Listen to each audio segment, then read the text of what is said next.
দুজনকৈ মুখ্য প্ৰবঞ্চকক ডিব্ৰুগড়ত ধৰিছে গতিকে গোটেই চক্ৰটো উৎখাত কৰি কিবা SIT গঠন কৰাৰ কথা চিন্তা কৰিছে নেকি যিমানখিনি এনেকুৱা কাম চলি আছে আমি ৰাইজৰ সহযোগিতা বিচাৰিছোঁ ৰাইজে জনাব লাগে যোনে য'ত এনেকুৱা কামত আছে আমি গোটেই বস্তুটোকে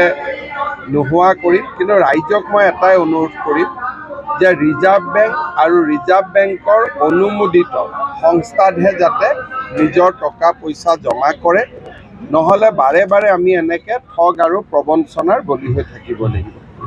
যোন এইটো কাম কৰিছে উইদাউট ৰিজাৰ্ভ বেংক পাৰ্মিশ্যন সকলো এৰেষ্ট হ'ব কোনো মই ব্যক্তিগত কোনোবাৰ নাম ল'ব খোজা নাই কিন্তু যোনে এই কাৰবাৰটোৰ লগত জড়িত আছিল আৰু ৰিজাৰ্ভ বেংকৰ অনুমতি নোহোৱাকৈ আমাৰ দেশত কোনেও বিত্তীয় লেনদেন কৰিব নোৱাৰে যিসকলে বিনিয়োগ কৰিলে গোটেই অসমৰে তেওঁলোকে জানি বুজি চৰকাৰক নুসুধাকৈ কাৰো লগত কথা নপতাকৈ বিনিয়োগ কৰাটো ভুল হৈছে ভৱিষ্যতে যাতে এনেকুৱা কোনেও বিনিয়োগ নকৰে তাৰ বাবে মই অনুৰোধ জনাম আৰু পুলিচে চেষ্টা কৰিব কাৰ পৰা কিমান টকা যদি উদ্ধাৰ কৰিব পাৰি ব্যক্তিগত নকৰিব আৰু কাৰোবাৰ SIT বুলি কথা নাই CIDয়ে কেছটো কৰি আছে কৰি থাকিব যদি আমাক কিবা স্পেচিয়েল মানুহৰ দৰকাৰ হয় তেতিয়া SIT হ'ব গতিকে এইটো DGPয়ে সিদ্ধান্ত ল'ব ছাৰ কালি ডিব্ৰুগড় আমাৰ পুলিচে আমাৰ বাইট দিছে যে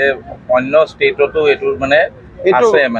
গোটেই অল অভাৰ ইণ্ডিয়াতে হয় আৰু আমি ভাৰত চৰকাৰকো আমি জনাইছোঁ তেনেকুৱা ঘটনা এটা চলি আছে থেংক ইউ